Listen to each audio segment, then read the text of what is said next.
गुरुर्ब्रह्मा गुरुर्विष्णु गुरुर्देवो महेश्वरा गुरु साक्षात् परब्रह्म तस्मै श्री गुरुवे नमः। तस्मै श्री गुरुवे नमः। तस्मै श्री गुरुवे नमः। बोलो समर्थ सदगुरुदेव संत श्री रामलाल जी सियाग की जय। जय। बोलो शिव अवतारी महायोगी बाबा श्री गंगाई नाथ की जय। जय। बोलो दशम अवतार कल की अवतार की जय। जय। बोलो सनातन धर्म की जय। जय। बोलो पलाना धाम की जय। जय। बोलो जाम सर धाम की जय। जय। बोलो काजलवास धाम की जय। जय श्री गुरुदेव। जय श्री दादा गुरुदेव। जय श्री गुरुदेव। जय श्री दादा गुरुदेव। सभी को जय श्री गुरुदेव। चलिए ये हो गया। तो अब जो है शाम का जो हम ध्यान के बाद सत्संग करते हैं गुरुदेव के नाम का, उनके सिद्ध योग से जो परिवर्तन आते हैं और परिवर्तन आते समय जो अनुभव होते हैं या जो क्रियाएं होती हैं या जो भी घटनाएं घटती हैं जीवन में, उनके बारे में हम बात करते हैं ताकि उनको समझने में हमें आसानी हो और हम इधर उधर भटके नहीं और हमें ये पता रहे कि हम सिद्ध योग करते हैं। सिद्ध योग में जीवन में बहुत सारी चीज़ें घटती हैं जो कई बार भौतिक जीवन में हमें समझ नहीं आती। तो वो जो लक्षण है या फिर वो जो इंसिडेंट है वो हम शेयर करते हैं कि सिद्ध योग में ऐसा हो सकता है और बदलाव के लिए ज़रूरी है कि परिस्थितियाँ जो हैं वो बदलें, क्योंकि अगर परिस्थितियाँ बदलेंगी नहीं तो परिवर्तन आएगा नहीं। जैसी परिस्थितियाँ पहले थी वैसी ही परिस्थितियाँ अगर सिद्ध योग के करने के समय बनी रहें तो इसका मतलब है कोई परिवर्तन नहीं आ रहा। तो पहले की जो परिस्थितियाँ होती हैं वो बदलनी शुरू हो जाती हैं, कई बार अनुकूल हो जाती, कई बार प्रतिकूल हो जाती हैं। तो ये खेल उनका चलता रहता है। गुरुदेव की एक बड़ी ख़ास बात है जो बात करेंगे जिसकी, वो है ये कि गुरुदेव कहते हैं कि पतंजलि ऋषि कहते हैं कि जो दुख भोग लिए वो भोग लिए, आने वाले दुखों से बचा जा सकता है। ये एक ऐसी स्टेटमेंट है जिसका जो हम अगर इसे देखें तो कई तरह से इसके हम अर्थ निकाल सकते हैं। एक तो ये कि मेरे जीवन में बड़ा कष्ट था और अब मेरे जीवन में कोई कष्ट होगा नहीं और सिद्ध योग से मेरा जीवन जो है सुखी जीवन बन जाएगा। ये एक साधारण मत निकलता है कि जो दुख भोग लिए तो भोग लिए, आने वाले दुखों से बचा जा सकता है। तो इसका अर्थ है अगर मैं सिद्ध योग करता हूँ तो मेरे जीवन में अब दुख नहीं आएंगे, अब मेरा सुखी जीवन यापन होगा। ऐसा एक मत निकलता है इससे। लेकिन अगर सिद्ध योग के हिसाब से देखें और विज्ञान के हिसाब से देखें और जीवन के हिसाब से देखें कि जीवन क्या है, जीवन तो है सुख दुख का मेला रेला है। तो ये जो बात है पतंजलि ऋषि ने कही कि आगे आने वाले दुखों से बच सकता है, क्योंकि वो साइंस की बात करते हैं। तो साइंस के हिसाब से अगर देखा जाए तो इसका अर्थ ये भी हो सकता है कि जब साधक साधना शुरू करता है तो वो शरीर के कोश में रहता है। शरीर में कई चीज़ों का अधिकार होता है, मन का, प्राण का, बुद्धि का, चित्त का और आत्मा का, इन सारी चीज़ों का प्रभाव रहता है शरीर के ऊपर। तो जो शरीर में इच्छाएं प्रकट होती हैं उस इच्छाओं के पूर्ति के लिए इंसान का जीवन चलता है। जब वो जीवन चलता है तो उसको अच्छे कर्म भी करने पड़ते हैं, बुरे भी करने पड़ते हैं या होते हैं उससे, और उसका प्रभाव उसको पड़ता है, वो उसको भोगने भी पड़ते हैं। ये शरीर के रूप में वो यात्रा करता है कि मेरा शरीर है, मैं हूँ और मेरा संसार है, मेरा परिवार है, ये सब है और इसके लिए मैंने कुछ काम करना है। तो एक नॉर्मल आदमी काम करता है, अपनी इंश्योरेंस निकालता है, उसे पता है कि बीमार होना है तो बिल भी भरने पड़ेंगे, तो एक इंश्योरेंस निकालता है, एक प्लानिंग करता है बच्चों के नाम से कुछ सेविंग्स करता है, पत्नी के नाम से या पति के नाम से पत्नी सेविंग करती है, घर का सामान बनता है, ये सारी चीज़ें होती हैं। तो एक प्री प्लान रहता है, एक लाइफ पूरी प्री प्लान रहती है कि ये जीवन है और बच्चे हैं, शादी होंगे और ये ऐसे ऐसे चलेगा। अगर कोई घटना घटी तो उसके लिए सेविंग्स हैं, उसके लिए पॉलिसीज़ हैं, ये सारी चीज़ें।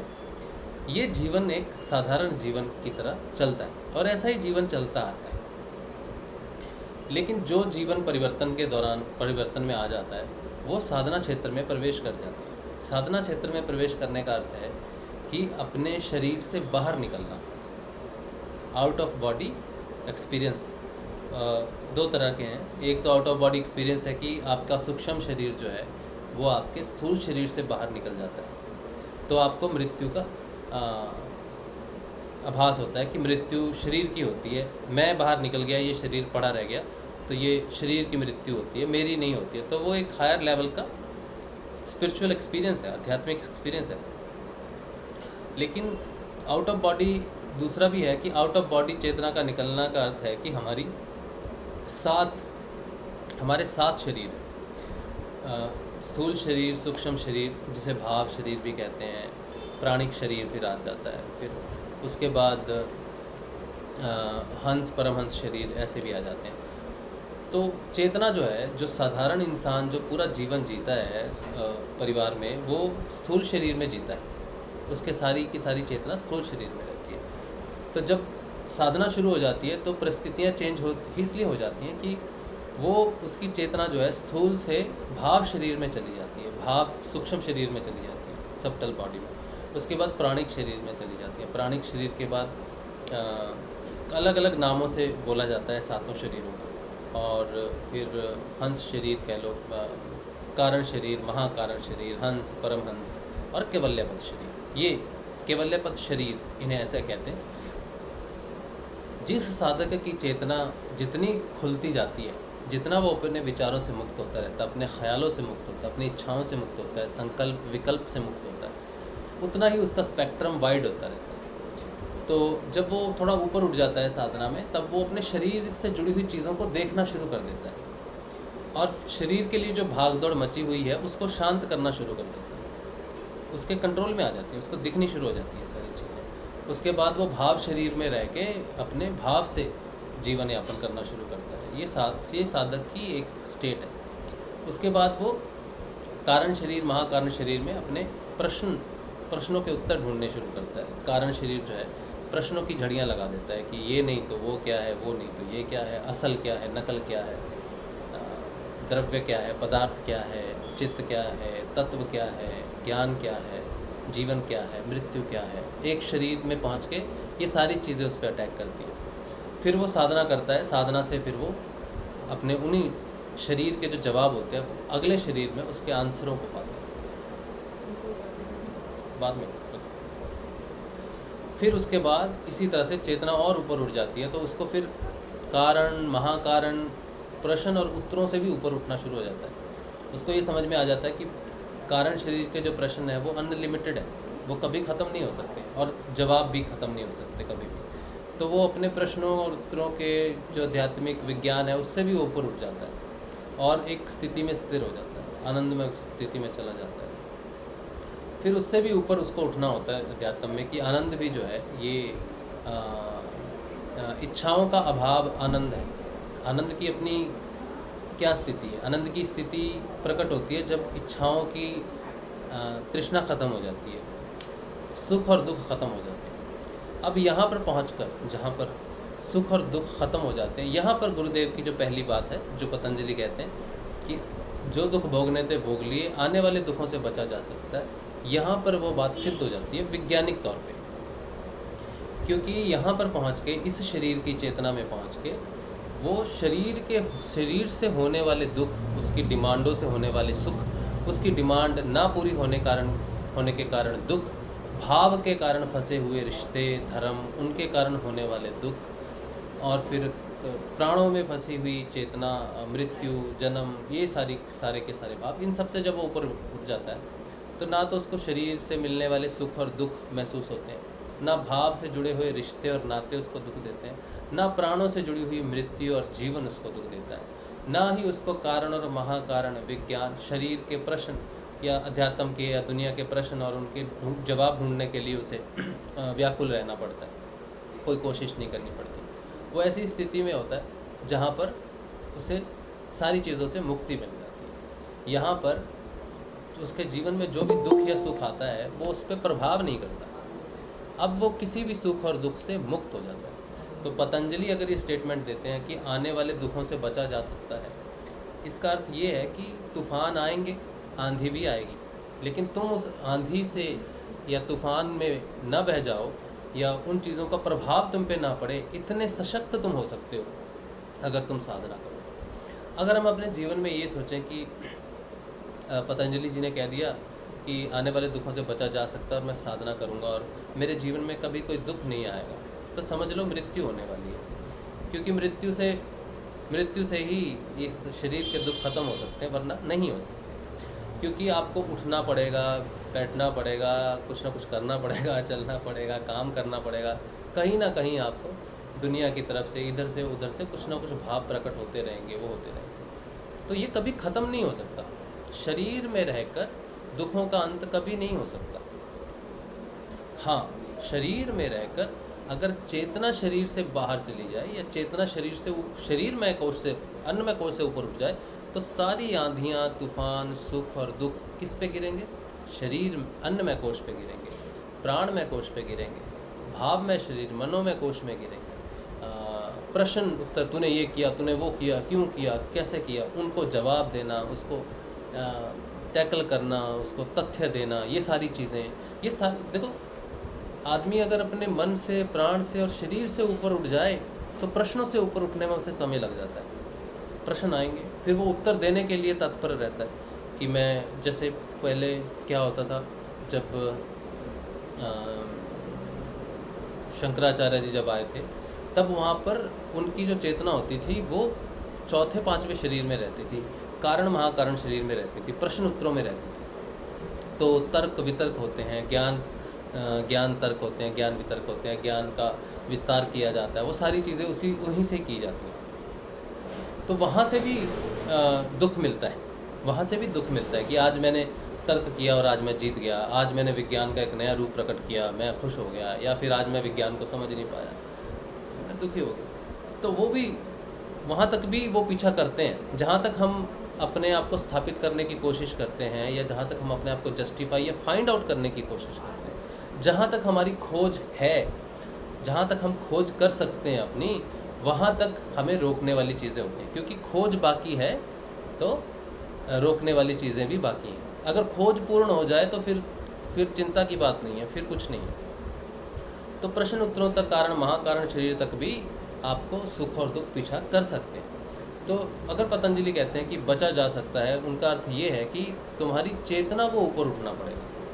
क्योंकि अगर तुम्हारी चेतना नीचे रहती है और तुम शरीर रूप से सुखी हो जाओ, सारी बीमारियां खत्म हो जाएं, तो फिर तुम्हारे रिश्ते तुमको प्रभावित करेंगे।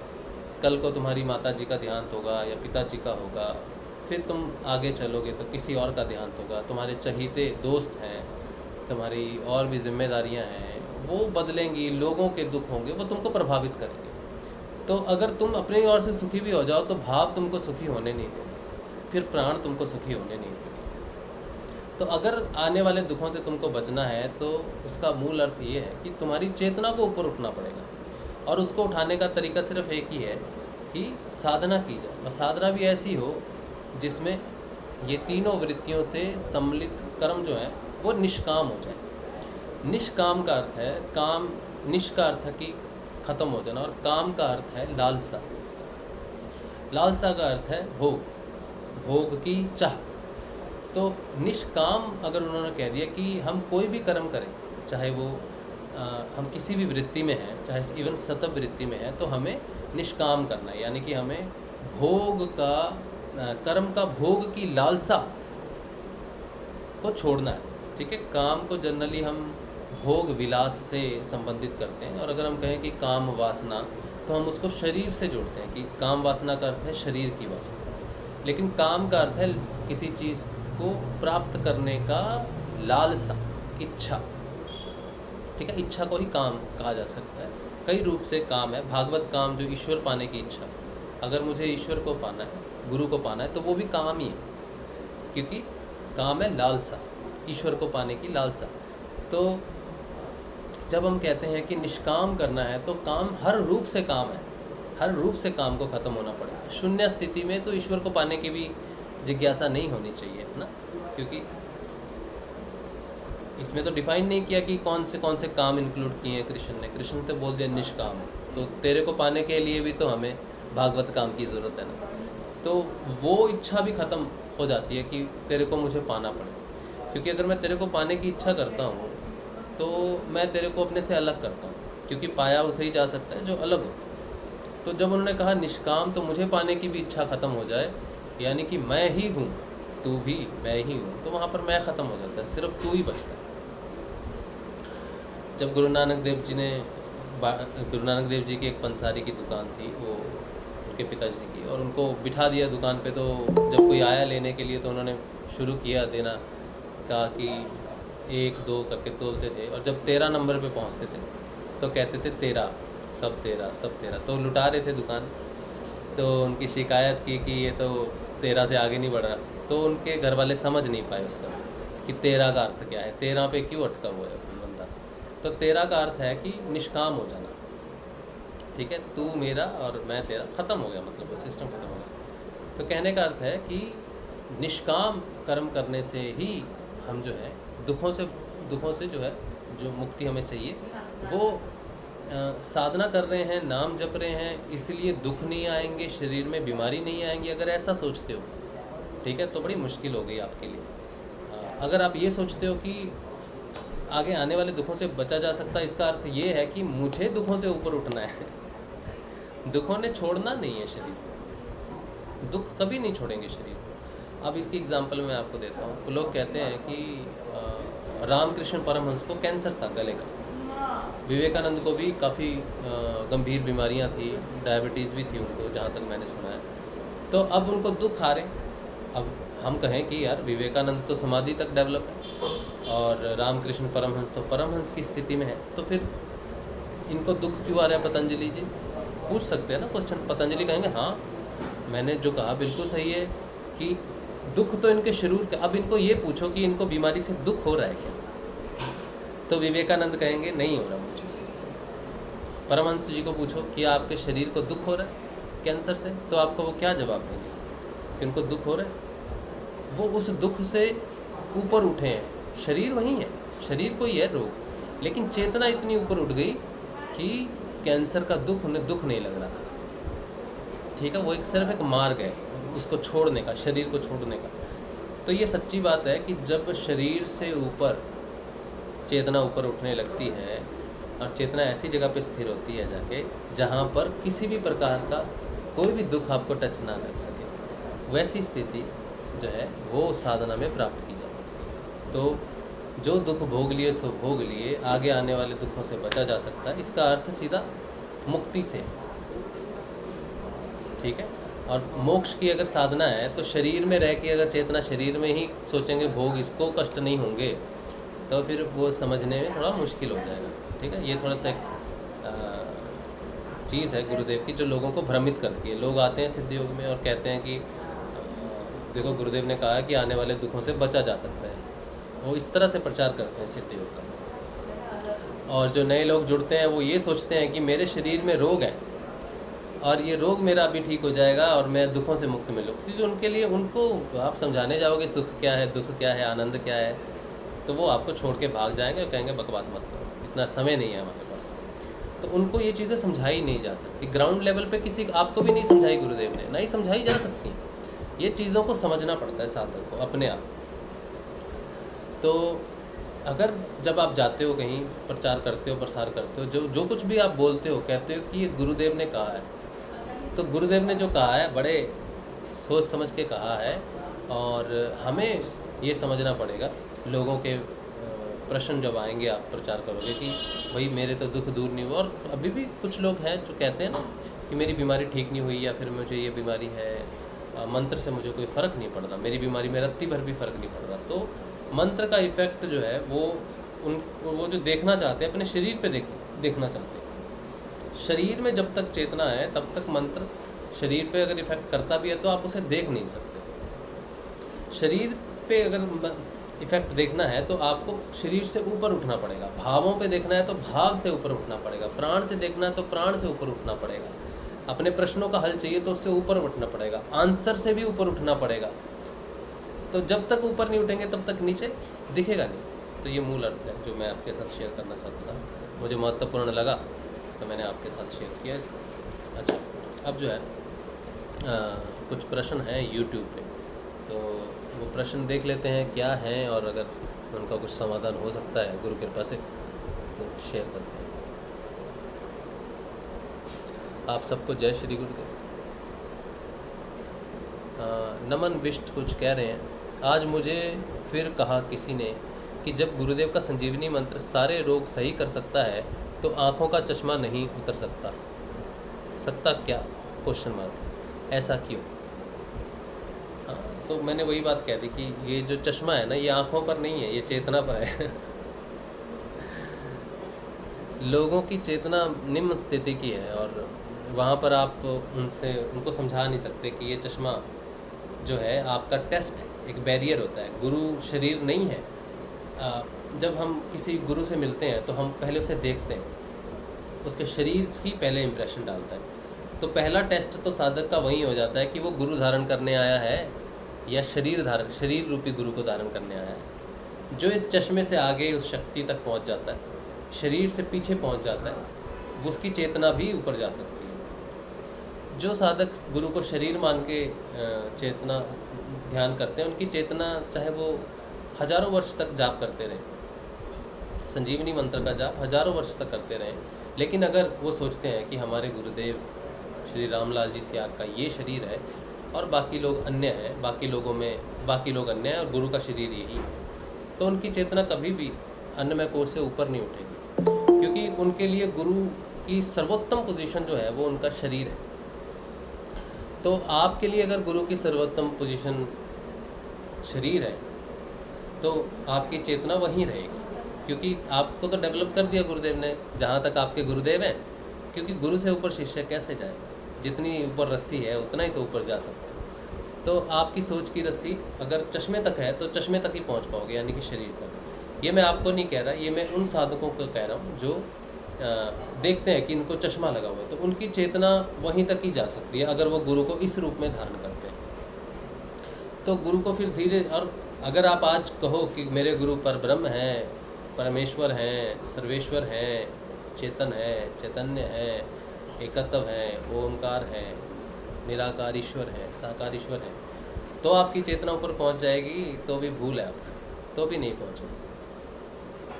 क्योंकि चेतना, अगर हम सिर्फ ये मान लें कि हमारे गुरुदेव परम तत्व हैं और हमारी चेतना ऊपर पहुंच जाएगी, तो ये मानने से काम होता नहीं। आपको साबित करना पड़ता है जीवन में, जीवन की घटनाएं घटती हैं, और कई बार आपका गुरुदेव के सामने आमना सामना होगा, परिस्थितियोंवश आप गुरुदेव की तरफ देखेंगे, उनसे प्रश्न पूछेंगे, उनको कहेंगे, उनसे प्रार्थना करेंगे, तो ये परिस्थितियाँ ही धीरे धीरे धीरे आपकी चेतना को ऊपर लेके उठाएंगी। और जिस दिन सच्ची में आपको पता चल जाएगा कि मेरे गुरुदेव परम तत्व हैं, तो वहाँ तक पहुँचने के लिए यात्रा लंबी हो जाती है, लेकिन यात्रा तो होगी एटलीस्ट, क्योंकि आपने एटलीस्ट चश्मे तक तो गुरुदेव को नहीं देखा, शरीर तक तो नहीं देखा। तो जहाँ तक आप गुरुदेव को सोच सकते हैं वहाँ तक आपकी चेतना उठेगी, आप जितना भी कोशिश करें। अगर हम कहें कि हमारे गुरुदेव सब में हैं, सब में बसते हैं, और हम ईर्ष्या करते हैं किसी प्राणी मात्र से, घृणा करते हैं प्राणी मात्र से, तो हमारी चेतना जो है वो भाव शरीर से ऊपर नहीं उठ सकती। ठीक है, क्योंकि भाव का अर्थ है एक भाव, सारे प्राणियों में, सारी प्रकृति में, चेतन तत्व में एक ही चेतन है। ऐसा भाव जब तक दृढ़ नहीं होगा तब तक जो है वो भाव शरीर से चेतना ऊपर नहीं उठेगी। जो 5 अंग हैं, यम, नियम, आसन, प्राणायाम, प्रत्याहार, इसके लिए धारणा की बहुत पक्की होने की ज़रूरत नहीं होती। इसको हठ योग से भी सिद्ध किया जा सकता है बिना किसी धारणा के। लेकिन धारणा का अर्थ है कि सच में उस चीज़ को धारण करना। शरीर है ना, ये शरीर है, इसकी धारणा है आपकी, आप जिंदा हो, ये आपकी धारणा है पक्की। मुझे खाना खाना है, ये करना है, रात के लिए कमाना है, जैसे मैंने कहा था ना कि पॉलिसीज़ लेनी है, बच्चों का फ्यूचर सिक्योर करना है, ये करना है, ये 100% पक्की धारणा है कि हम जीवन में हैं। 100% पक्की धारणा है जीवन में। ठीक है, जब धारणा भाव में चली जाएगी और भाव रूप से सब एक हो जाएगा, क्योंकि यात्रा तो एकत्व की है ना, तो शरीर रूप से जब एक हो जाए और भाव रूप से एक हो जाए, प्राण रूप से एक हो जाए, मन रूप से एक हो जाए, प्रश्नों से एक हो जाए, आंसर से एक हो जाए, सब सब चीज़ से जब एकत्व होते जाएंगे तभी वो कोष पूरा हो सकता है। अगर कहें कि राम गटगट का वासी है और माने नहीं इस बात को, तो गटगट का वासी हो नहीं सकता, नहीं है फिर वो।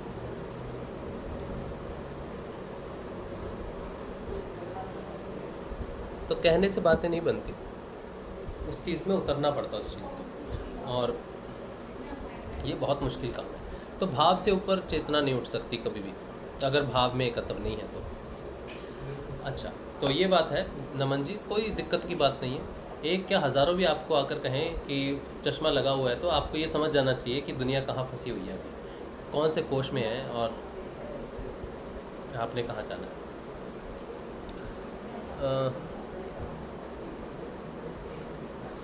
क्या बोल रहे हैं, ऐसा क्यों, वो भी तो रोग में ही आया, ऐसा क्यों बताएं। आज मुझे फिर किसी ने कहा, जब गुरुदेव का संजीवनी मंत्र सारे रोग सही कर सकता है तो आंखों का चश्मा नहीं उतर सकता, ऐसा क्यों, वो भी तो रोग है, रोग में ही आया, ऐसा क्यों बताएं। अच्छा, आँखों के रोग भी तो रोग में, ये तो पूरा सेशन ही इसी चीज़ पे किया है पतंजलि जी। जो मैंने बात की है ना चेतना की, कि शरीर को रोग आते रहेंगे, ठीक है। आप गुरुदेव की एक फ़ोटो देखना, उसमें गुरुदेव के पैर में चोट लगी है, पट्टी बांधी हुई है वहाँ पर ठीक। तो जो मैंने अभी बात कही ना कि रोग शरीर को हमें, जब तक शरीर जिंदा रहेगा तब तक रोग आते रहेंगे, छोटे बड़े आते रहेंगे। रोगों से आप मुक्त हो सकते हो, आपका शरीर मुक्त नहीं हो सकता, वो कुछ ना कुछ चलते रहेंगे। बड़ी बीमारियों से कहने का अर्थ है कि बड़ी बीमारियों से आपका शरीर ठीक हो जाएगा, जो रोग है ना शरीर में ठीक हो जाएगा, लेकिन छोटे मोटे रोग आपको चलते रहेंगे, बीमार ये सब थोड़ा बहुत होता रहेगा, शरीर के साथ होता रहेगा, क्योंकि भोग भी है ना आपके साथ। आप अगर कुछ भोग करने जाओगे तो उसका पेमेंट आपको देना पड़ेगा। मोक्ष, सिर्फ मोक्ष की यात्रा करते हो तो ठीक है, जंगलों में जाओ, लेकिन आपको तो भोग और मोक्ष दोनों की यात्रा करनी है। तो जब आप भोग करने जा रहे हो किसी चीज़ को, तो आपके शरीर को खर्च होना पड़ेगा, और जो चीज़ खर्च होती है वो घिसती है थोड़ी, ठीक है। तो भोग है, इसलिए रोग थोड़ा थोड़ा रहेगा, मेन रोग दूर हो जाएंगे। अब मैं आपको एग्जांपल देता हूँ। सोचो मैं योग करता हूँ, ठीक है, मेरे में रोग है ना, लेकिन योग से वो रोग धीरे धीरे ठीक हो रहे हैं। जैसे अब डॉक्टर ने कहा कि यार तुम्हारी जो कमर है ये तो सीधी हो गई है, ऐसे, ठीक है। जनरली कमर क्या होती है, ये जो बैक पीछे है, ये जो पीछे का एरिया ये थोड़ा गोल रहता है, फिर कमर अंदर रहती है, फिर पीछे से थोड़ी गोल रहती है, तो वो थोड़ा कर्व रहनी ज़रूरी है, ताकि ये यहाँ से बेंड हो सके, यहाँ से स्ट्रेट हो सके, ये कमर स्ट्रेट हो सके, कमर बेंड हो सके, इस तरह से रहती है। लेकिन अगर एक बीमारी होती है, उसको स्कॉर्लिसिस कुछ बोलते हैं, उसमें रीढ़ की हड्डी सीधी हो जाती है, या रीढ़ की हड्डी बेंड हो जाती है, गर्दन ऐसे झुक जाती है, या फिर वो पीछे चली जाती है, कईयों को कुब पड़ जाता है, कईयों को टेढ़ी हो जाती है, कोई टेढ़े हो जाते हैं, ऐसे करके टेढ़ी चलते हैं, इधर या इधर टेढ़े हो जाएंगे, तो वो रीढ़ की हड्डी टेढ़ी हो जाती है, तो डॉक्टर स्पॉन्डिलाइटिस कहते हैं, और वो ठीक नहीं होती, ठीक है। तो मेरी अवस्था भी कुछ वैसी सीधी रीढ़ की हड्डी हो गई थी। तो मैं जब खाना खाता था, जैसे आप चौकड़ी मारते हो ना, चौकड़ी मार के बैठ गए और खाना खाना है आपको, तो प्लेट आगे रखी है तो ऐसे खाओगे खाना, है ना। मैं नहीं कर पाता था वैसा, मेरे को प्लेट हाथ में लेनी पड़ती थी और ऐसे ऐसे करके खाना खाना पड़ता, थोड़ा पीछे होकर खाना पड़ता, इतनी बुरी हालत थी मेरी रीढ़ की हड्डी की। तो सिद्ध योग में जब मैं बैठता था तो पीछे होके, मतलब सीधा भी नहीं बैठ पाता था, पीछे होके खाना खाना पड़ता था, यहाँ जाके खाना खाना तो बड़ी दूर की बात है। तो अब गुरु कृपा से खाना तो मैं खाने लग गया हूँ, और काफ़ी देर से खाने लग गया हूँ अब तो। अब पहले फिर मैं उसको मेजर करता हूँ हमेशा कि मैं कितना बेंड हो रहा हूँ, कितना नहीं हो रहा हूँ। तो अगर आप अपनी चौकड़ी मार के बैठो और ऐसे ऐसे लूजली इसको हेल्ड करो अपनी बाजुओं को, और झुको, आगे झुको, तो आपकी ये दोनों कोनियाँ है ना, पहले किससे टच होंगी, आपके नीज से टच होंगी, ठीक है। फिर आप मुड़ोगे तो फिर आपका माथा भी ज़मीन पे टच होना चाहिए। अब सोचो, जो आदमी बैठ के सीधा नहीं बैठ पा रहा, वो माथा ज़मीन पे लगाने वाली बात, तो उसके लिए चांद को छूना है पृथ्वी पे खड़े होके। और डॉक्टर ने कहा कि कोशिश नहीं करना, नहीं तो हड्डी टूट जाएगी। अब सोचो, जिसकी रीढ़ की हड्डी टूट जाए, वो इंसान की रीढ़ की हड्डी तो सब कुछ होती है ना तो वो चीज़ है। अब रोग दूर होने हैं ना, तो दवाई कभी मैंने कोई दवाई नहीं ली रीढ़ की हड्डी के लिए, क्योंकि 2014 में मुझे डॉक्टर ने बोल दिया कि जब तक तुम जिंदा रहोगे तब तक तुम एक्सरसाइज करना, बाकी राम राम जी, दवाइयों को राम राम जी, और हम कुछ नहीं कर सकते। ये अपोलो के डॉक्टर की बात है, 2014 की बात है, आज 7 साल हो गए इस बात को। तो 2014 में मैंने जब सिद्ध योग की दीक्षा ली, उसके बाद 2019 तक तो और हालत ख़राब हुई मेरी, और 2019 के बाद इम्प्रूवमेंट शुरू हुई है। 2021 अभी 2 साल पूरे नहीं हुए पूर्ण समर्पण को। तो धीरे धीरे मेरी ये जो चीज़ है ये अब बेंड होनी शुरू हुई, बहुत धीरे धीरे बेंड होनी शुरू हुई है, एकदम कोई चमत्कार नहीं हुआ मेरे साथ। अब जाके उस दिन जिस दिन मेरी गर्दन स्टिफ हो गई थी, आपने देखा ना कि गर्दन न मूव हो रही थी, कुछ भी नहीं, तो मेरा ये साइड जो थी ये स्टिफ, ये थोड़ी लूज़ थी, ये स्टिफ थी बहुत ज़्यादा। मतलब मैं इस तरफ तो गर्दन कर ही नहीं सकता था, मेरी गर्दन इस तरफ तो मुड़ जाती थी, लेकिन इस तरफ ऐसे नहीं मुड़ती थी। अब मुड़ती है, ठीक है, तो अभी घूमती भी है। इस तरफ तो मैं पीछे मुड़ के देखता था बाइक चलाते समय, लेकिन इस तरफ मैं नहीं देख पाता था बाइक या कुछ भी चलाते समय, ऐसे नहीं देख पाता था, तो मुझे पूरा घूमना पड़ता था पीछे देखने के लिए। तो जो नेक तक था वो स्पॉन्डिलाइटिस नीचे से शुरू होकर ऊपर तक स्ट्रेट कर देता है आपको। तो अब क्या है, अब जाके फ्लेक्सिबिलिटी। और मैं आपको बताऊं कि रीढ़ की हड्डी जो है उसमें पटाखे निकलते हैं अपने आप, टुक टुक टुक टुक करके पटाखे निकलने शुरू हुए हैं अब जाके, ठीक है। और मैं जब बेंड करता हूँ तो अब मेरी नीज़, पहले मेरी नीज़, और स्कोरलाइसिस में क्या होता है कि उसमें आप एक तरफ बेंड हो जाते हो, मैं भी इस तरफ बेंड हो गया था, ऐसे हो गया था, टेढ़ा हो गया था मैं। अब जाके मैं सीधा होना शुरू हुआ, ठीक है। आप मेरे पुराने वीडियोस देखना, उसमें मैं कैसे बैठा हूँ आप देखना, टेढ़ा बैठा हूँगा मैं, ऐसे थोड़ा सा टिल्ट होके बैठा हूँ मैं। और मेरी शर्ट देखना, शर्ट भी आपको पता चल जाएगी कि थोड़ी ऐसे झुकी रहती है, मतलब आपको पता चल जाएगा कि मैं टिल्टेड हूँ, स्कोरलाइसिस है मुझे। और आज का आप वीडियो देखना कि मैं कैसे बैठा हूँ, सीधा बैठा हूँ, टेढ़ा बैठा हूँ। अब जाके सीधा होना शुरू हुआ है, काफ़ी हद तक हो गया। और क्योंकि जब मैं झुकता था तो मेरी ये कूणी लग जाती थी, ये नहीं लगती थी, ये मेरी 3 इंच ऊपर रहती थी, घुटने से नहीं टच होती थी। सिद्ध योग से मैंने कोई दवाई नहीं ली, कोई एक्स्ट्रा एक्सरसाइज नहीं की, कुछ नहीं की। अब जाके बड़े आराम से मेरी दोनों कुड़ियाँ जो है मेरी नीज़ के साथ टच होती है, मतलब मैं इतना बेंड होना शुरू हो गया, ठीक है। और डॉक्टरों ने कह दिया था टूट जाएगी कमर। बहुत मुश्किल होता है आदमी का सर्वाइव करना कमर के बिना, बहुत ज़्यादा। काम से हाथ धोना पड़ा मुझे, अपने करियर से हाथ धोना पड़ा मुझे। मैं फिल्म करियर में था, फिल्म करियर में एक सीन था जहाँ पर मुझे दौड़ना था, और मैं जब दौड़ा जेल में कैदी का रोल था, तो भागना था जेल से। उसमें जब मैं भाग रहा था तो सब तो भाग रहे थे और मैं भाग रहा था लंगड़ा के। और जेल में भी सीन था, एक घंटी बजती है तो सबको कैबिन में अपने जाना पड़ता है, कारगर में जाना पड़ता है। वहाँ पे भी सब लोग मेरे पे हंस रहे थे उस समय, मुझे याद है वो सीन आज तक।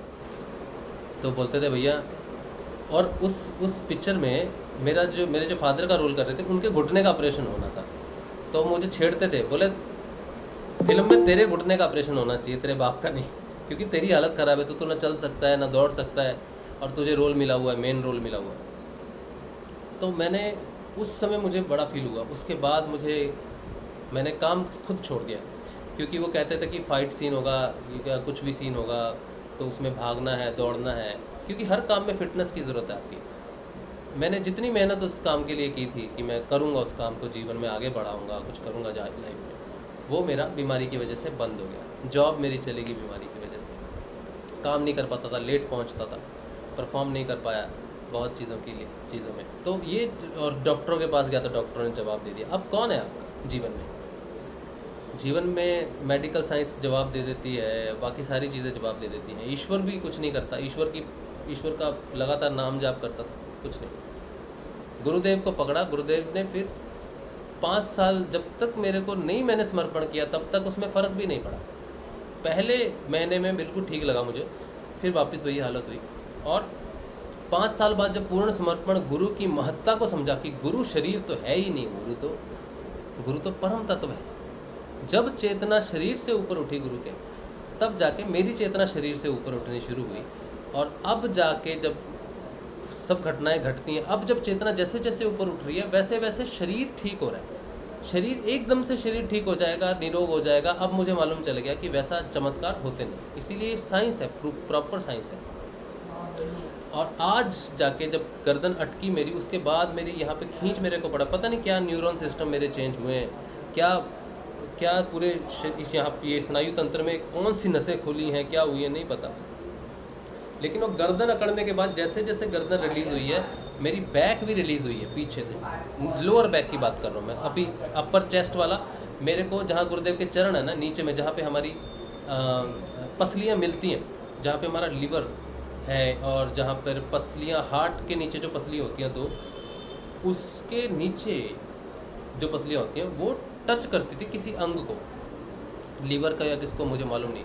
मैं कॉन्टीन्यूसली 2 साल उसकी पेन में रहा हूँ, यहाँ पर पेन होता था, ठीक है, स्पॉन्डिलाइटिस की वजह, क्योंकि हम इधर मैं टिल्ट हो गया था इधर, तो यहाँ पर मुझे पेन होता था। अगर मैं थोड़ी देर बैठ जाऊँ, आधा घंटा बैठ जाऊँ बैठ के, तो मुझे यहाँ पेन होना शुरू हो जाता था। फिर मुझे ऐसे ऐसे करना पड़ता था, ऐसे ऐसे करना पड़ता था, ऐसे करना पड़ता, और उसके बाद मुझे सोना ही है। उसके बाद अगर मैं नहीं सोऊंगा तो वो मेरा पेन इतना ज़्यादा एग्रेवेट हो जाता था कि मैं खड़ा नहीं रह सकता, बात नहीं कर सकता, कुछ नहीं, यहाँ पे दर्द होता था, ठीक है। अभी भी जिनको स्पॉन्डिलाइटिस होता है, रेयर कंडीशन में जिनको स्पॉन्डिलाइटिस और स्क्लेरोसिस दोनों होते हैं, जो बेंड होने शुरू हो जाते हैं, उनकी हड्डियाँ दूसरी हड्डी में घुसनी शुरू हो जाती हैं। फिर डॉक्टर के पास गया तो डॉक्टर ने कहा कि सांस लो, तेज सांस लो। तो तेज सांस लेना आज भी वो प्रॉब्लम है मुझे, अभी भी पूर्ण रूप से ठीक नहीं हुई है। तो सांस जब पूरा लेते हैं तो छाती फूलती है, लेकिन जो आदमी पहली छाती फूलती है क्योंकि बेंड रहती है कमर, छाती बेंड रहती है, तो उसको सांस लोगे तो ऐसे फूलती है, ठीक है। आदमी स्ट्रेट होता है सांस लेने से। तो जो पहले ही स्ट्रेट हो वो कहाँ जाए बेचारा सांस लेने के लिए। तो डॉक्टर बोला सांस लो। तो सांस भी 40-50% सांस खींच सकते हैं जोर से, जिनकी हड्डियाँ चिपक जाती है। बेंड हो जाने वाले की तो हालत और ख़राब है। तो जब हड्डियाँ चिपक जाती है तो आप अगर 100% सांस लेते हो तो वो आदमी 40-50% ही तेज सांस खींच सकता है। नॉर्मल आदमी का काम 30-40 में चल जाता है, ठीक है। लेकिन सोचो कि कभी जोर से सांस लेने की ज़रूरत पड़ी तो नहीं ले सकते, क्योंकि वो पूरा पीठ जमी हुई है, खींच ही नहीं सकते उसको आप, इतनी बुरी हालत है, ठीक है। दिखने में किसी को पता नहीं चलेगा, दिखने में लगेगा क्या बीमारी है तुझे, तो बिल्कुल ठीक है, हट्टा कट्टा, चेहरे से तो कोई बीमारी नज़र नहीं आती तुझे। लेकिन ये गुरुदेव जानते हैं और मैं जानता हूँ कि क्या क्या था। और अभी भी देखो 100% कुछ नहीं है अभी, अब जाके वो इम्प्रूवमेंट लग रही है कि डिग्रेड नहीं हो रहे ना, बस पहले डिग्रेड हो रहे थे, डिग्रेडेशन रुक के इम्प्रूव में शुरू हुआ। और इसे कहते हैं ऑटो इम्यून डिसीज़, यानी कि अपनी ही शरीर अपना ही दुश्मन बन जाता है। यानी कि आप खाते हो पीते हो ताकि आप अच्छे हो, लेकिन कुछ सेल ऐसे होते हैं जो आपकी हड्डियों को तोड़ते हैं। जैसे कैंसर है, कैंसर आपका दुश्मन, आपके ही सेल आपके दुश्मन हो जाते हैं। इसी तरह से और भी डिसीज़ेज होती हैं जिन्हें ऑटो इम्यून डिसीज़ बोलते हैं, वो अपने शरीर को ख़त्म करने लग जाती हैं। तो गुरुदेव कहते हैं ना, गठिया वाला मरीज है, 60 का होगा तो 40 तक ही जाएगा।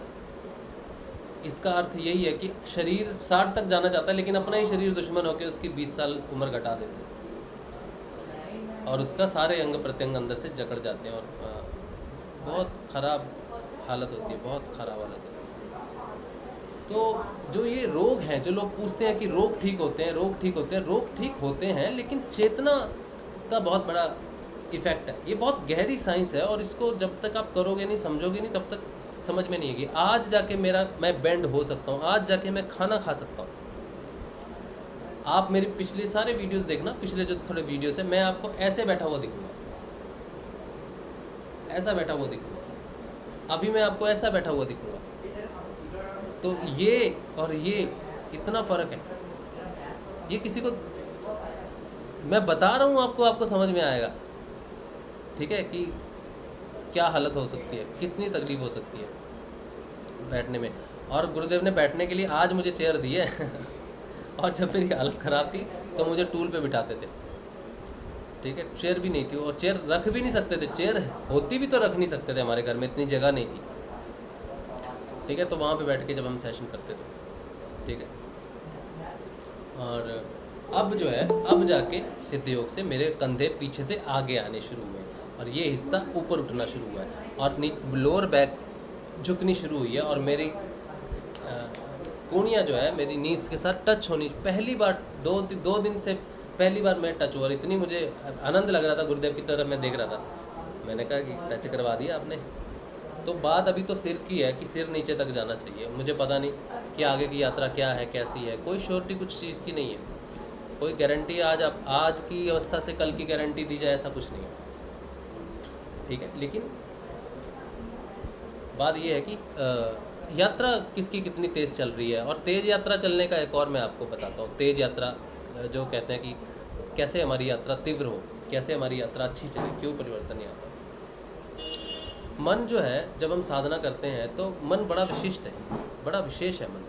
मन में कई प्रकार के भाव प्रकट होते हैं, कई प्रकार की इच्छाएं प्रकट होती हैं। कौन सी इच्छा का सम्मान किया जा सकता है ताकि वो शरीर को दुख ना दे, ठीक है। आप जानते हो कि आप चेतन आत्मा में स्थित हो, लेकिन फिर भी अगर आपको पता है कि मन अभी तक स्वतंत्र नहीं है, वो चित्त के अधीन है, और अगर मैं मन को कोड़े मारूं तो वो चित्त भी मन को कोड़े मारेगा, वो बहुत बुरा उसकी अवस्था हो जाएगी। ऐसी अवस्था में चेतना ऊपर नहीं उठ सकती। तो जब हमारे मन में कोई इच्छाएं आती हैं, सिगरेट पीने की, दारू पीने की, या किसी प्रकार की लॉजिकल इच्छाओं की बात कर रहा हूँ मैं, इलॉजिकल इच्छा नहीं है। इच्छाएं इलॉजिकल भी होती है, फालतू घटिया बकवास इच्छाएं भी होती हैं, उनको पूरी करने की बात नहीं कर रहा मैं, ठीक है। बहुत घटिया और बहुत बकवास मांगे भी होती हैं मन की, वो चित्त का अलग रूप है। लेकिन कुछ शरीर के साथ जुड़ी हुई कुछ ऐसी चीज़ें होती हैं, खाना पीना, और उसको आराम चाहिए या सोना है, उसको थोड़ी देर और सोना है या कुछ भी करना है, तो जो लॉजिकल डिमांड्स हैं मन की, वहाँ पर उसको आप कोड़े नहीं मार सकते, ये हठ योग नहीं है।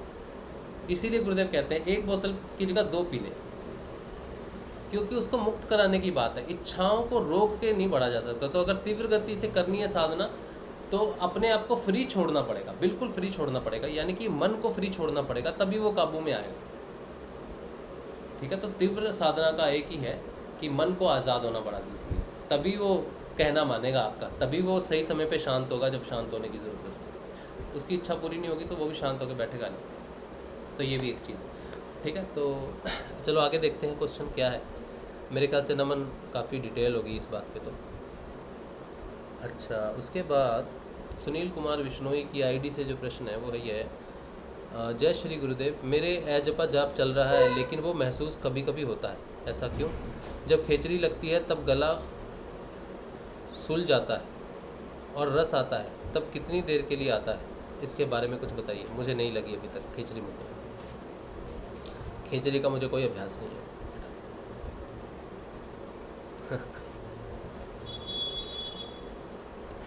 बरखा मुरादिया जी कहती हैं कि जय श्री गुरुदेव, जय श्री दादा गुरुदेव, जय श्री गुरु माता, आप सभी गुरु भाई बहनों को जय श्री गुरुदेव।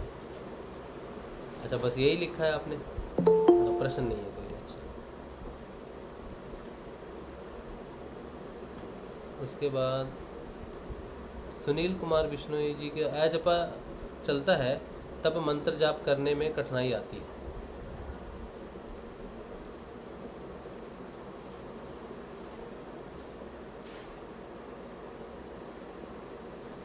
हाँ, गीता मौर्य जी कह रहे हैं स्कोलियोसिस जितनी कठिन बीमारी है उतना इसका नाम भी कठिन ही है। हाँ, ऐसी कुछ है। अच्छा, एजपा जाप के बारे में जो क्वेश्चन है, एजपा जाप जो है, जब एजपा जाप जलता है तो मंत्र जपने में कोई कठिनाई नहीं होती, ठीक है।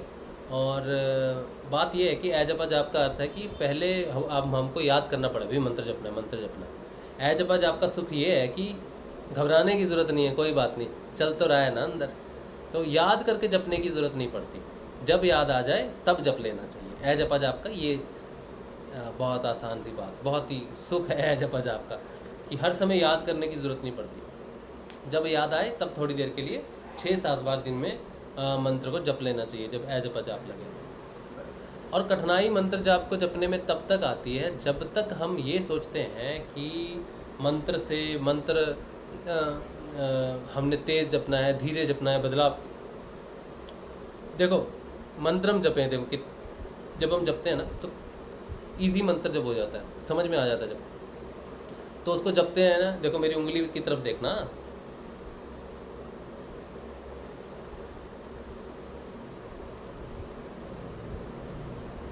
इतनी तेज भी जपते हैं, ठीक है। ये जपना अलग रख दो, अब आ जाओ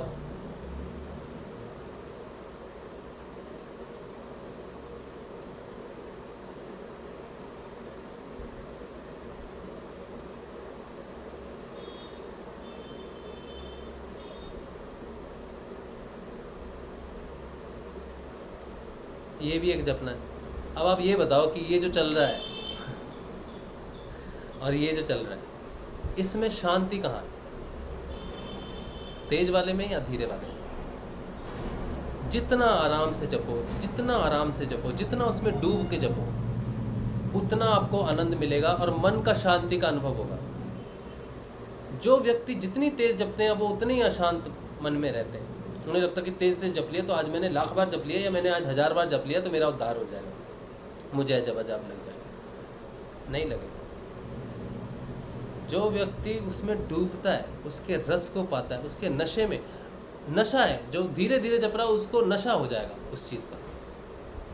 कभी दारू पीने वालों को देखना, ये समझो दारू का गिलास है, वो क्या भैया जी एक मिनट, आपने अभी बताया ना कि मंत्र से मानसिक शांति, ये सुनने में बड़ा अच्छा लगा। थोड़ा इसको डिफाइन करिए ना, मंत्र से कैसे मानसिक शांति मिल सकती है, शांति सकती है? हाँ, प्लीज थोड़ा डिफाइन करिए। हाँ, मैं वहीं पे ही आ रहा हूँ। देखो धारिणी, समझो ये पानी है, ठीक है? दारू पीने वाले क्या करते हैं ना, दारू पीने वाले इतना, अगर दारू होती है ना तो वो कभी इसको एक घूंट में नहीं पाएंगे। ये 15 मिनट में ख़त्म होगा ना, तब इसका ऐसा नशा चढ़ेगा ना। अगर जिसने फटाफट पी ली तो क्या पी रहा है भाई, तू ऐसे पिएगा तो कैसे चलेगा काम? आहिस्ता धीरे धीरे, कुछ गज़ल चलाते हैं, कुछ चखना खाते हैं, हैं, एक एक घूंट के साथ यादें ताज़ा करते हैं। तो शराबियों से सीखना चाहिए कि नशा आहिस्ता आहिस्ता करना चाहिए। जिस चीज़ से आपको नशा होता है ना, उसे आहिस्ता करना चाहिए। फटाफट 2 मिनट में दारू पी के कहाँ जाना है यार, उससे कुछ नहीं होगा। तो हाँ भैया चलो गाना सुनाओ। एक घूंट पिएंगे, 10 बकवास करेंगे, और फिर जब उनके 2 पैक ख़त्म होंगे तो ऐसी जगह पे होंगे, उनसे कहो भैया यहाँ पे आग लग गई है। लग गई तो लगने दे भाई। ये वो नशा जब चढ़ गया ना उसको पूरा, तो वो शांति के, उसको फिर कोई जल्दबाजी नहीं किसी चीज़ की। भाई कल जॉब पे जाना है, सुबह उठना है 5 बजे, भाई कल की कल देखें, आज खराब मत करो। वो परम शांति में, नशा आपको इतना शांत कर देता है कि आप फिर राजा हो जाते हो, शांत, कोई तनाव नहीं, कुछ टेंशन नहीं। जब तनाव ख़त्म हो जाए, टेंशन ख़त्म हो जाए, और नशे का अर्थ ही है इसकी शांत करना, आपको शांत करना ही नशे का काम है। इसीलिए वो लोग नशा करते हैं, मन को शांत करने के लिए। जब आप नाम जपते हो, नाम जाप करते हो, या तो आप उसको एक इसकी तरह कर लो कि यार मजबूरी है, नाम जाप करना ही करना है, करना ही करना है, और करते हैं लोग बहुत तेज़ तेज़। मैं इतनी तेज़ कर रहा हूँ, मैं इतनी तेज़ कर रहा हूँ, मैंने इतनी बार कर लिया, या फिर माला से कर लिया। ये सारी चीज़ें नशा नहीं चढ़ाती। नशा उसको चढ़ता है जो आराम से बैठ जाए, ठीक है, और टाइम नहीं देखना उसको, बस बैठ गया है वो, और इतना आराम से मंत्र जपना उसको कि एक एक शब्द में वो डूबेगा। जितना स्लो हो जाएगा, जितना शांत मन उसका स्थिर हो जाएगा, उतनी ही शांति प्रकट हो जाएगी उसको। तो शांति का अर्थ डायरेक्ट है आपका मंत्र जाप को धारण करने का स्टाइल क्या, क्यों कर रहे हैं। मैं आज तक, मुझे याद है कि एक साधक ने मुझे फ़ोन किया, और वो पिछले 10 साल से, 10 होंगे शायद, 10 के आसपास होंगे, तब से नाम जप रहे हैं। लेकिन आज तक उनको ये पता नहीं चला कि उनको अजब अजब लगा है कि नहीं लगा। और उन्होंने मुझे कहा कि मैंने कहा मंत्र कैसे जपते हो, और वो मंत्र उन्होंने जपा तो वो बुलेट ट्रेन से भी तेज है बुलेट ट्रेन से भी तेज है, लेकिन शांति नहीं है, शांति नहीं है। और जो शांत हो जाता है, जो मंत्र को जप के शांत होता है, वो कभी मंत्र को बोझ की तरह नहीं लेता। ये बहुत क्लियर कट बात है कि बोझ बना हुआ है मंत्र जपना साधकों के ऊपर में। कब मुझे अजपा लगेगा, कब मेरा नाद सुनाई होगा। आपको नहीं लगता कि आपका भाव उसको नहीं पता? ठीक है, जिस दिन मंत्र में डूब गए ना, जिस दिन मंत्र में मन शांत हो गया, उसी दिन अजपा जाप लगेगा। और जिस दिन उसमें डूब गए, उस दिन नेक्स्ट आएगा। अगर आज शुरू किया और नाद को देख रहे हो तो ये काम भूल जाओ, फिर तो नहीं पहुंचने वाले कहीं। इसीलिए अगर मन की शांति प्राप्त करनी है तो सबसे पहले अपने सिर पे रखा हुआ मंत्र के बोझ को हटाओ। मंत्र कोई बोझ नहीं है, मंत्र जपना है, किसी भी काम करते समय जप सकते हो। इसीलिए कहा है, कोई जल्दबाजी नहीं, कोई माला नहीं, कोई नंबर सिस्टम नहीं, कुछ भी नहीं है। इसीलिए जितनी धीरे जपोगे, आप अभी जप के देख लो, सारे मेरे साथ बैठो, 2 मिनट जपो, और बिल्कुल आहिस्ता जपना, ठीक है, बिल्कुल आहिस्ता जपना। चलो 2 मिनट जपते हैं।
जय श्री गुरुदेव।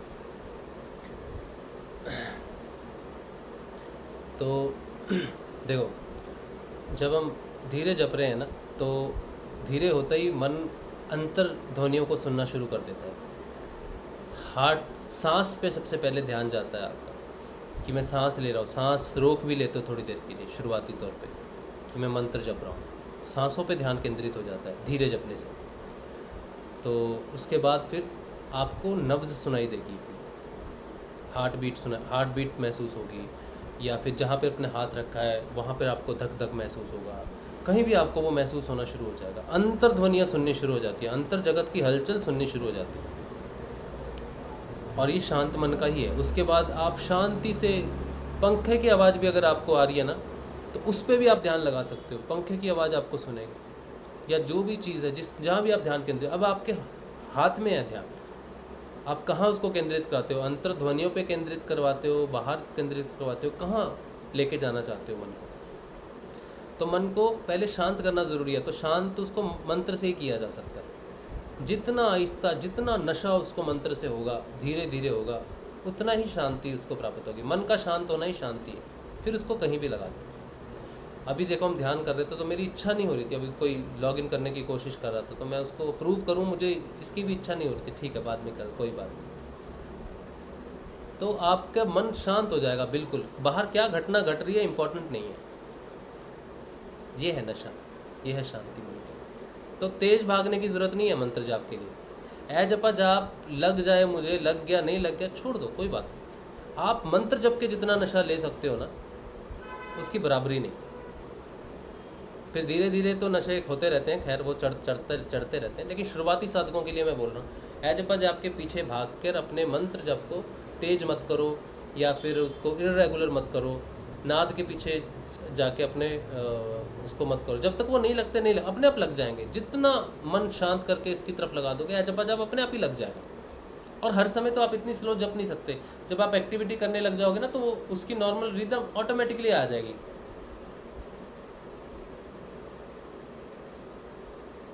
लेकिन जितना मंत्र स्लो होता जाएगा, उतनी शांति बननी शुरू हो जाएगी, उतना मन शांत होना शुरू हो जाएगा, क्योंकि मन से जप रहे हो।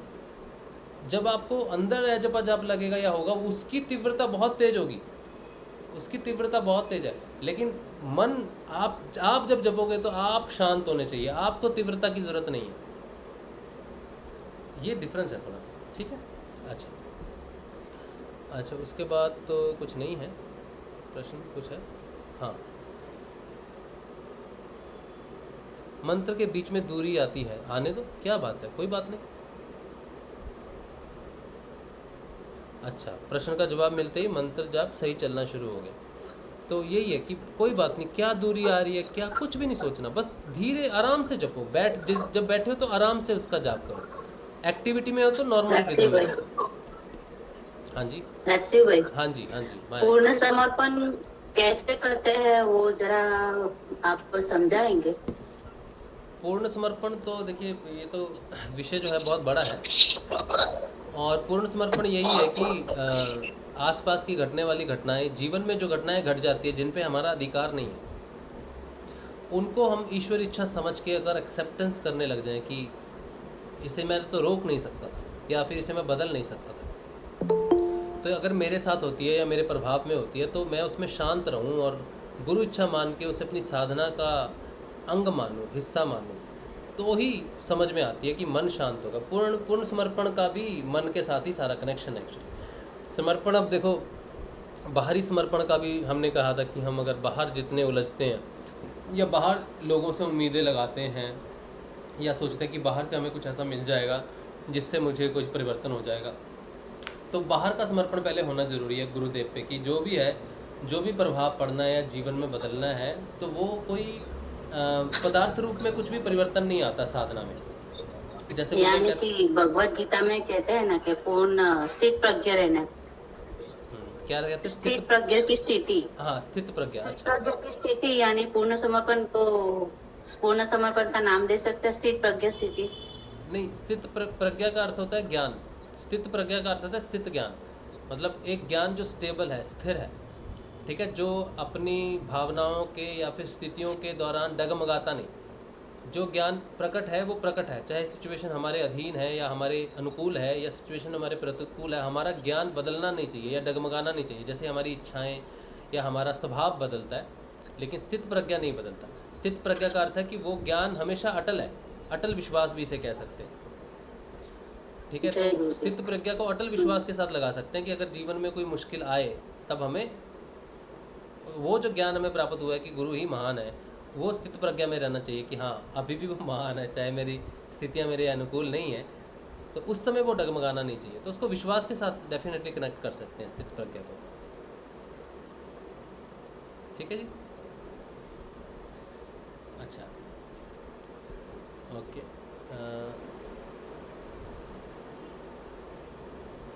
चलिए, और तो कोई क्वेश्चन नहीं है। जय श्री गुरुदेव। हाँ जी नरेश, जय श्री गुरुदेव भाई। जय श्री गुरुदेव। जय श्री गुरुदेव। मैं पूछ रहा था कि कंटिन्यू नाम जपने से क्या मतलब ऐसी कोई अवस्था रहती है क्या कि आपको मतलब नींद आती रहे? नींद तो ऐसी है मेरे भाई कि हाँ नींद का जो मैं किस्सा आपको बताता हूँ। मैं आपका माइक म्यूट कर रहा हूँ, हवा की थोड़ी आवाज़ ज़्यादा आ रही है। आपका प्रश्न हो गया ना, तो मैं माइक आपका म्यूट। हाँ हाँ हो गया। ठीक। तो नशे की बात ऐसी है कि नशा, जो साधक का जो नशा होता है, ये साधना में एक समय ऐसा आएगा नरेश भाई जब आपको आइसोलेट कर देंगे गुरुदेव सारी चीज़ों से। ठीक है, आप कदम निकालोगे ना, सोचोगे ना कि मुझे बाहर जाकर कोई काम करना है, सोच लिया आपने काम करना है, चलो ठीक है। जैसे ही आपने कपड़े वपड़े पहने, आपने तैयार हुए, आपकी मुंडी घूमनी शुरू हो जाएगी। ठीक है, आपका ध्यान लगना शुरू हो जाएगा, तो आप बोलोगे यार नशा सा हो रहा है। ठीक है, ये चीज़ मेरे साथ अभी भी है। अभी भी कोई मैं ऐसा काम करना चाहता हूँ तो मुझे उसी समय मार शुरू हो जाती है, नशा दे देती है। मेरा बाहर, मैं निकल ही नहीं सकता बाहर। ठीक है, जो काम विशेष है, जो करना है, अगर मैंने सोचो मुझे नशा हो गया, जैसे ही मैंने घर से बाहर निकलने की कोशिश की या जाने की कोशिश की, अगर मुझे हर समय नहीं लेकिन 80% मुझे बाहर निकलने नहीं दिया जाता है एक्चुअली। तो मैं जैसे ही निकलता हूँ बाहर, थोड़ी देर वो नशा रहता है, जैसे बाहर निकल गया फिर वो नशा शांत हो जाता है। लेकिन मैंने ये साधना में देखा है कि एक समय साधना का ऐसा आता है कि जब आपकी साधना में, कुंडलिनी साधना ऐसी है नरेश भाई कि इसमें ऊर्जा बहुत महत्वपूर्ण रहती है। आपकी ऊर्जा किन लोगों के साथ ऊर्जा में आ रही है, ये बहुत महत्वपूर्ण इशू है। और एक समय ऐसा आता है कि जब आप बाहर जाते हो तो लोगों की ऊर्जाएं आपको प्रभावित करती हैं। सोचो आप बाज़ार गए किसी के कारण और आपने किसी बहन का बाहर पैर दबा दिया, या आप इधर जा रहे हो और कई बार रास्ते में अटक जाते ना, और वो कहेंगे दिमाग ख़राब है, ऐसा भी उसने कर दिया ना, यहाँ भी ऊर्जा प्रभावित हो जाती है साधक की। ठीक है, ऐसी स्थिति में रहना ज़रूरी है साधक को। 48 घंटे, 50 घंटे, 100 घंटे, 200 घंटे माँ ऐसी स्थिति में रखती है कि वो आसपास के लोग जो ऊर्जा है उसी में वो रहता है, निकलने नहीं देती वो बाहर। अगर आप निकल जाओ तो वो शांत हो जाती है, लेकिन वो एक घेरा आपको नज़र आएगा अपने आजू बाजू, उसको कहते हैं नशा। वो आपको तभी फील होगा जब आप उस घेरे को तोड़ने की कोशिश करोगे। ठीक है, तो साधना में आप काम करोगे, सब जगह लेके जाएंगे गुरुदेव, लेकिन जब व्यक्ति, कोई भी साधक उस जोन में पहुंचता है तो गुरुदेव उसको आइसोलेट करते हैं, ज़रूरी है उसके लिए। और सारी सिचुएशन वैसी होगी, आपका कोई नुकसान नहीं होगा, आपकी कोई तकलीफ़ नहीं होगी, सारी परिस्थितियाँ ऑटोमेटिकली आपके अधीन हो जाएंगी, चाहे आप कितने भी बाहर व्यस्त हो। अगर आपको रेस्ट देनी है ना, कुंडलिनी ने कहना है कि 50 घंटे तक ये ऊर्जा यहीं रहनी चाहिए स्थिर, दूसरी ऊर्जा इंटरफेयर नहीं होनी चाहिए, क्योंकि कुंडलिनी बहुत बड़ा विज्ञान है। गुरुदेव ने जो हमें दिया है ना, ये कोई लोग डरते हैं कुंडलिनी जागरण से। बड़े बड़े जो गुरु हैं वो कुंडलिनी जगाने से पहले साधक को बड़े तरीके से परखते हैं, बड़े नियमों से परखते हैं। उसका मन शांत होना, बहुत चीज़ें होनी, ऊर्जा का उसको समझ में आना, बदलाव समझ में आना, प्राणों का समझ में आना, हृदय का समझ में आना, ये सारी चीज़ों का ज्ञान होने के बाद कुंडलिनी में लेके आते हैं। ठीक है, तो कुंडलिनी विज्ञान बहुत महत्वपूर्ण विज्ञान है। ऊर्जा बेबे जब आई सेशन में तो हम किस चीज़ से कनेक्टेड थे? वो बैठी नंगल में, मैं बैठा कलकत्ता में, आप बैठे जोधपुर में, लोग बेंगलोर में बैठे, इधर बैठे, सब हिल जा रहे। तो ऐसी कौन सी चीज़ थी जो हिला रही थी? वो थी ऊर्जा। अब आप समझो कि कुंडलिनी की ऊर्जा जो है वो कितनी सूक्ष्म रूप से काम करती है। अब नंगल से यहाँ तक उसकी जो ऊर्जा महसूस हुई हमें, ठीक है। अब उस सेशन में कई लोग थे, तो किसी को हो रही है और वो तो किसी का चयन नहीं कर रही कि सुमन को चयन किया या इसको चयन किया, वो खुद बोलता साधक उधर से कि मेरे को बहुत तेज ऊर्जा उठ रही है। तो वो कौन है जो एक ऊर्जा से बहता हुआ दूसरी सोर्स को चुनाव कर रहा है? तो वो थी ऊर्जा, वो थी कुंडलिनी। प्रभज्योति उस चीज को सिलेक्ट नहीं कर सकती, उसके अंदर की कुंडलिनी सिलेक्ट करती थी कि किसको ऊर्जा कहाँ मिल सकती है। इसीलिए अगर मैं कुछ खाता हूँ और कुंडलिनी कहती है कि अब ग्लैंड बदल दो, अब इस ऊर्जा की जरूरत नहीं है। जैसे चिकन एक मांस है, मांस के एक एक अंग में मन होता है। मन की अवस्था क्या है? मन हर सेल में होता है। मर जाने के बाद भी मन नहीं मरता। शरीर मर जाए लेकिन मन नहीं मरता। शरीर जब तक भस्म ना हो जाए तब तक मन उसके अंदर रहता है। तो मैं अगर चिकन खाता हूँ तो मैंने उसका मन को धारण किया है। हालांकि मेरा मन ज़्यादा मजबूत है उससे, मेरी चेतना, मैं इंसान की चेतना में हूँ, मुझे वो प्रभावित उतने तौर पे नहीं करता, लेकिन उसका मन है, वो कहीं ना कहीं मेरे सेल्स को जाके ट्रिगर करता है, वो मैसेज देता है, कम्युनिकेट करता है। वो वृत्ति, वो मन, वो कम्युनिकेट करता है। मैं कुछ भी खाऊं जिसमें मन है, मांस का टुकड़ा, तो जब मेरे मन को रियली अलग करना है कुंडलिनी ने, तो मेरा कुछ भी बाहर के रूप से, अगर मैं कुछ आहार के रूप में भी अगर मन को धारण करता हूं तो वो नहीं होगा, वो बंद हो जाएगा। नॉनवेज बंद होना ही होगा जी। अभी जो प्याज लहसुन की जो मैं बात करता हूँ, प्याज और लहसुन की ऊर्जा है। क्यों ठीक करता है प्याज? बहुत सारे रोग ठीक करता है। क्यों करता है? क्योंकि उसके अंदर एक ऊर्जा है जो स्पंदन करती है अंदर जाके, ठीक है। लेकिन उस ऊर्जा में दूसरी ऊर्जाएं भी रहती हैं जो स्लो डाउन भी करती हैं आपके मस्तिष्क को। अब आपका मस्तिष्क खुल रहा है। सोचो कि मैं पहले 15% मस्तिष्क यूज़ करता था, अब 17% करता हूँ। तो मैं ज़्यादा कर रहा हूँ तो मेरी जो न्यूरॉन्स की जो रेसिंग है वो तेज़ हो गई ना, कम्युनिकेशन तेज़ होगी। प्याज खाऊंगा तो वो कम्युनिकेशन स्लो हो जाएगी। तो मेरा माइंड कह रहा है यार मैं खुल रहा हूँ तेज कम्युनिकेशन के लिए, और तो प्याज खा के इसको स्लो कर रहा है। तो वो ग्लैंड कहेगा ये पदार्थ नहीं चाहिए, ये मुझे स्लो कर रहा है। तो प्याज और लहसुन वहाँ पे डिस्कनेक्ट हो जाएंगे। ये भी ओपनिंग है सिस्टम, ये भी चेतना के स्तर है जहाँ पर आपको कम्युनिकेशन चाहिए। तो जो नशे की बात है, नशा माँ करवाती है तब जब आपको ज़रूरत होती है ऊर्जा को कंटेन करने की, ठीक है। शराबी को जब नशा हो जाता है तो उसको क्या कहते हैं, भाई तू यहीं बैठा रहे, तू कुछ मत करना, तू घर चला जा, तू सो जा। तो उसको कंटेन कर देते हैं एक जगह पे। माँ भी आपको कंटेन कर देती है। जैसे ये लॉकडाउन लगा तो कितने साधक कंटेन हुए ना साधक, बहुत सारे। तो ये कंटेनमेंट जोन जो है ये साधकों के लिए वरदान था, अभी भी चल रहा है जिसका सिस्टम। और अगर ये लॉकडाउन नहीं भी चलेगा तो अगर आप आ जाओगे तो आपको वो वो दे देगी माँ, परिस्थिति प्रकट कर देगी। उससे बड़ी शक्ति कोई नहीं।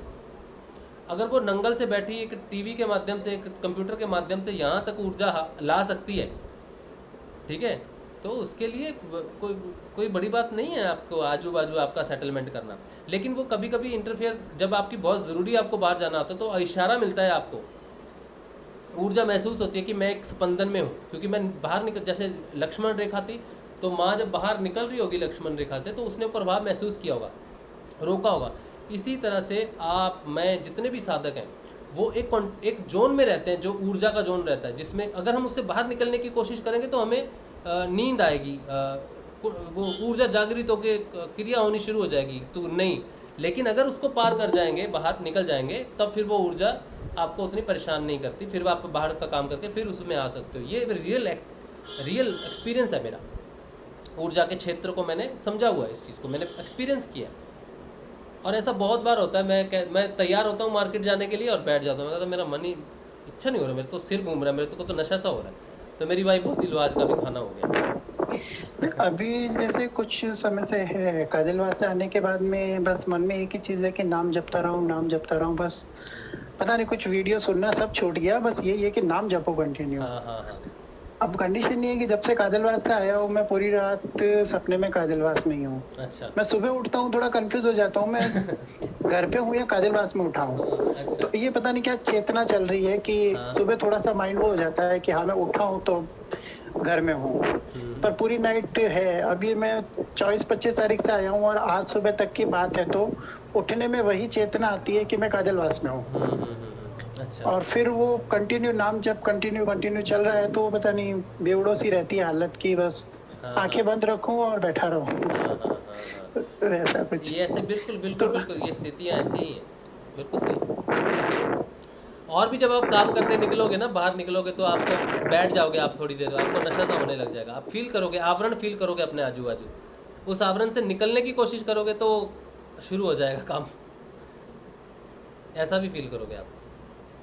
बड़ी नहीं, तगड़ी चीज़ बढ़िया है। शांति से। आज मैं सेशन में आया था इसीलिए कि नाम जप को लेके मुझे कुछ थोड़ा ऐसा हो रहा था, उसकी कंटिन्यूटी में सारे रिप्लाई मिल गए बिना पूछे। क्योंकि अभी कंटिन्यू में नाम जप ही चल रहा है, तो वही था कि धीरे धीरे नाम जप जप रहा था, तो नशा भी आ रहा था। मैं यही पूछने वाला था कि तेज जपू या धीरे जपू, जैसे कंटिन्यू चलता है ना, तो वो नशा रहता है उसका।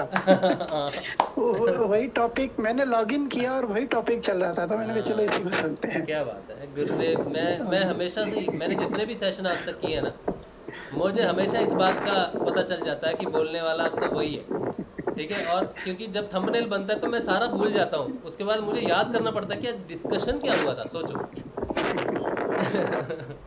नहीं, वही था, धीरे जपते तो रियल में नशा बहुत ज्यादा होता है। और मैं यही सोच रहा था कि कहीं मैं धीमी, मतलब क्या है, धीमे होने की वजह से है या और ज्यादा स्पीड से जपना चाहिए। मैं बहुत स्लो जपता हूँ, आती जाती और आती जाती सांसों के साथ मंत्र जपता रहता हूँ धीरे हाँ हाँ हाँ, बहुत अच्छा, बहुत बढ़िया। और नाद का भी रात को तो नाद का अनुसंधान करना चाहिए। हमने एक नाद तो दिन में और रात को चलता ही है। विनय भाई ने एक क्वेश्चन पूछा था, तो उस समय हमें जवाब मिला था कि जो नाद की जो आवाज़ है झिंगूर की तरह क्यों है, बेसिक आवाज़ झिंगूर की तरह क्यों है, तो झिंगूर रात का प्राणी है, ठीक है, उसका रात को आवाज़ निकलती है, तो हमें नाद का रात को अनुसंधान करना चाहिए। हमेशा रात को हमें जरूर अनुसंधान करना चाहिए। दिन में अगर हम मंत्र जाप करते हैं तो रात लेकिन नाद की ही होनी चाहिए, उससे ज़रूरी है वो चीज़। और जब आप ध्यान करोगे ना, जब नाद पे कंसंट्रेट करोगे, तो आप बैठ जाओगे नाम जाप करने। अगर नाद नहीं सुनाई दे रहा तो जैसे ही नाम जपना शुरू करोगे, नाद सुनना शुरू हो जाएगा, नाद अपने आप प्रकट हो जाएगा, मैं भी हूँ भाई, मुझे ध्यान कर लो। तो बड़ी दिलचस्प सी स्टोरी है, बड़ी दिलचस्प सी कहानी है, यात्रा बहुत अच्छी है, और जितनी सुलझती जाएगी उतना आनंद आता जाएगा इस चीज़ में, ये भी है। नहीं, यात्रा में इतना ही फील होता है अब तो कि सिर्फ नाम जपते रहो, उसके अलावा कुछ भी नहीं करना, कुछ भी नहीं करना है आपको। कंटिन्यूली होगा जो हो जाएगा, नहीं होगा तो नहीं होगा। सिर्फ नाम जपते रहो और नशे में बैठे रहो। हाँ, आनंदमय चीज़ है, बहुत आनंदमय चीज़। चलिए, आज के इतने ही प्रश्न थे और इतना ही था जो हमें जानना चाहिए आज के लिए। आप इस सेशन को गुरुदेव के श्री चरणों में रखते हैं और गुरुदेव को प्रणाम करते हैं। कल सुबह हम मिलेंगे 6:30 बजे सुबह के ध्यान में। जिन लोगों को टी शर्ट चाहिए वो मुझे अपना एड्रेस SMS कर दें। आज मैंने 4 को भेजी है, 2 का फिर नहीं हुआ आज, ये मेरे एक राजेश्वरी टेलर जी का नहीं हुआ आज और उत्तम का नहीं हुआ आज। इन दोनों के घर में कोई कोरियर जा ही नहीं रहा है, तो मुझे पोस्ट ऑफिस जाना पड़ेगा। लेकिन 4 को मैंने कर दिया है, 4 गुरु भाइयों को मैंने कर दिया है, उमेश जी को, सुनील जी को, और 2 गुरु भाई हैं उनको भी मैंने किया है।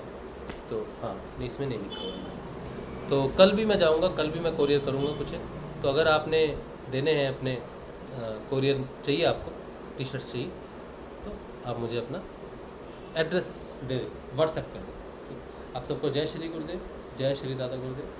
सुबह मिलेंगे, सुबह जय श्री 6:30। जय श्री गुरुदेव। जय श्री, जय श्री दादा गुरु। जय श्री, जय श्री। जय श्री गुरुदेव, जय श्री दादा गुरुदेव राज भाई। जय श्री गुरुदेव, जय श्री दादा गुरुदेव। जय श्री गुरुदेव, जय श्री, जय श्री गुरुदेव। जय श्री, सबको जय श्री। जय श्री